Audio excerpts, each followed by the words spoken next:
BJP নেতৃত্বৰ ভুল সিদ্ধান্তৰ ফল পাব এবাৰ বিজেপি দলটোৱে নিৰ্বাচনৰ দিনটোতেই এইদৰে ভৱিষ্যতবাণী কৰিলে প্ৰাক্তন সাংসদ তথা প্ৰাক্তন কেন্দ্ৰীয় মন্ত্ৰী ৰাজেন গোহাঁই সমগ্ৰ দেশতে বিদ্ৰোহৰ সূচনা হ'ব বুলি ক'লে বিজেপিত সংখ্যালঘু প্ৰীতিৰো বিৰোধিতা কৰিছে ৰাজেন গোহাঁই কিন্তু নিৰ্বাচনৰ দিনা এই বিদ্ৰোহ কৰাৰ বাবে ৰাজেন গোহাঁইক দলৰ পৰা বহিষ্কাৰৰ স্পষ্ট ইংগিত দিলে হিমন্ত বিশ্ব শৰ্মাই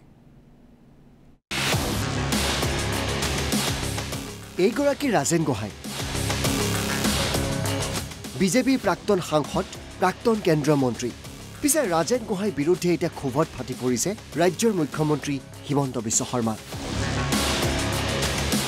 কাৰণ নিৰ্বাচনৰ দিনটোতেই এক প্ৰকাৰ বিসম্বাদ কৰিলে ৰাজেন গোহাঁই হিমন্ত বিশ্ব শৰ্মাৰ সংখ্যালঘু প্ৰীতিৰো বিৰোধিতা কৰিলে ৰাজেন গোহাঁই পুৰণি সংঘাতে বিজেপি শেষ কৰিব বুলিও ক'লে ৰাজেন গোহাঁই ৰাজেন গোহাঁই এই মন্তব্যৰ পাছতেই ৰাজেন গোহাঁইক দলৰ পৰাই বহিষ্কাৰৰ ইংগিত দিলে মুখ্যমন্ত্ৰীয়ে কি ক'লে সেয়া শুনাৰ পূৰ্বে প্ৰথমে শুনি লওক ৰাজেন গোহাঁই কি কৈছিল সেইসব কথা আৰু মই বহুতবাৰে কৈছিলোঁ এইসব কথা কৈ আজি লাভ নাই কিয়নো সেইসব কথা ক'লে যেতিয়া যিহেতুকে কোনো নুশুনাৰ ফলতে মানুহ চব হতাশ আৰু নিৰাশাত ভুগিছে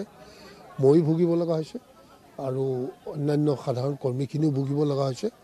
আৰু হয়তো তাৰ পৰিণাম এবাৰ নিৰ্বাচনত হয়তো পাব অকল ইয়াতেই নহয় সমগ্ৰ ভাৰতবৰ্ষতে হয়তো এটা বিদ্ৰোহৰ সূচনা ভিতৰি হৈছে দলত আৰু যিহেতুকে সেইটো কথা কাৰণেই কৈ আছিলোঁ মই মোৰ পুৰণা বন্ধুকে চিনি পাম মোৰ পুৰণাখিনিয়ে মোৰ লগৰীয়া এই যিটো দলত সৃষ্টিকৰ্তাসকল তেওঁলোকৰ লগৰীয়া হ'ব নোৱাৰে বুলি যোনে ভাবে তাৰ পৰিণাম ডেফিনেটলি এইবাৰ হয়তো মই নাজানো মই বিচাৰোঁ যে দলৰ ভাল হওক যদি ক্ষতি হয় তেতিয়াহ'লে ক্ষতিটো এওঁলোকৰ ভুলৰ কাৰণেই হৈছে এইটো কথা সঁচা যে তেওঁলোকে কৰি যোৱা ভুলটোৰ কাৰণে হয়তো এদিন ভাৰতীয় জনতা পাৰ্টীৰ অৱস্থা অত্যন্ত দুখ লগা হ'বগৈ পাৰে প্ৰতিজন ভোটাৰেও দেখা পাইছে আৰু আমাৰ ভোটাৰখিনি আমাৰ যিখিনি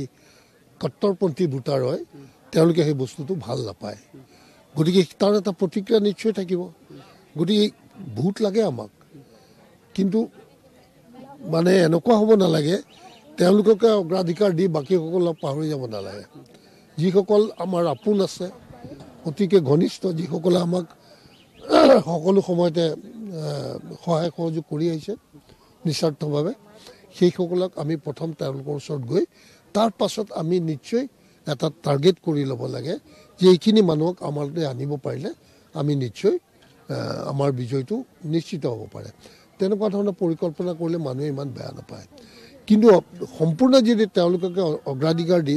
হাজাৰ মানুহক জইন কৰাৰ এটা পৰিৱেশ সৃষ্টি কৰি দিয়াৰ লগে লগে মানুহৰ মাজত এটা বিৰূপ প্ৰতিক্ৰিয়া হৈছে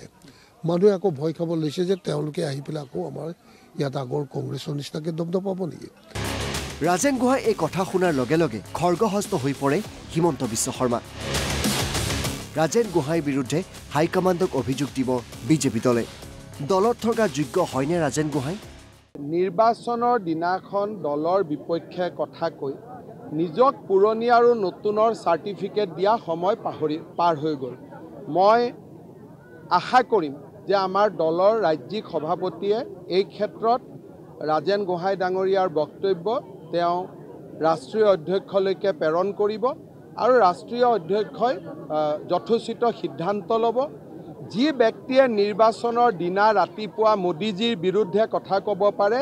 তেওঁ দলত থকা উচিত নে অনুচিত নিশ্চয় সেই সিদ্ধান্তটো আমাৰ দলে ল'ব পাৰে আৰু আমাৰ দল ইমানেই শক্তিশালী যে সিদ্ধান্ত লোৱাত আমাৰ কোনো অসুবিধা নহয় ইয়াৰ পূৰ্বেও বহুবাৰ বিসম্বাদ কৰিছে ৰাজেন গোহাঁই কিন্তু এইবাৰ নিৰ্বাচনৰ দিনটোতেই এক প্ৰকাৰ বিসম্বাদ কৰিলে ৰাজেন গোহাঁই হিমন্ত বিশ্ব শৰ্মা সংখ্যালঘুৰ কাষলৈ যোৱাৰ বাবে ৰাইজৰ মনত ভয় হৈছে বুলিও ক'লে ৰাজেন গোহাঁই জানোচা কংগ্ৰেছৰ দিনৰ দৰে পুনৰ দপদপায় বিজেপিটো তেনেকুৱা পুৰণা বিজেপি বিজেপি একো নাই কাৰণ কিয় যদি সেইটোৱে হয় তেতিয়াহ'লে দেখোন মানে প্ৰথম যেতিয়া জনসংঘ স্থাপনা কৰিছিলে গোবিন্দ পুৰকাষ্ট ডাঙৰীয়া ৰমেন ডেকা ডাঙৰীয়া কৰিছিলে গতিকে গোবিন্দ পুৰকাষ্ট জনসংঘৰ পৰা আহি পেলাই ৰমেন ডেকা জনসংঘৰ পৰা আহি বিজেপি আৰম্ভ কৰিছিলে আৰু ৰাজেন গোহাঁই ডাঙৰীয়া তাৰ পিছত যোগদান কৰিছিলে ৰাজেন গোহাঁই ডাঙৰীয়াকটো তেওঁলোকে কেতিয়াও কোৱা নাই যে ৰাজেন গোহাঁই বিজেপি বুলি। সৰ্বানন্দ সোণোৱাল ডাঙৰীয়াই 2014 আগত যোগদান কৰিছে, পিছত হিমন্ত বিশ্ব শৰ্মা ডাঙৰীয়াই পিছত যোগদান কৰিছে। সৰ্বানন্দ সোণোৱাল ডাঙৰীয়াইটো কেতিয়াও কোৱা নাই হিমন্ত বিশ্ব শৰ্মাক বিজেপি বুলি। Bureau report NB news.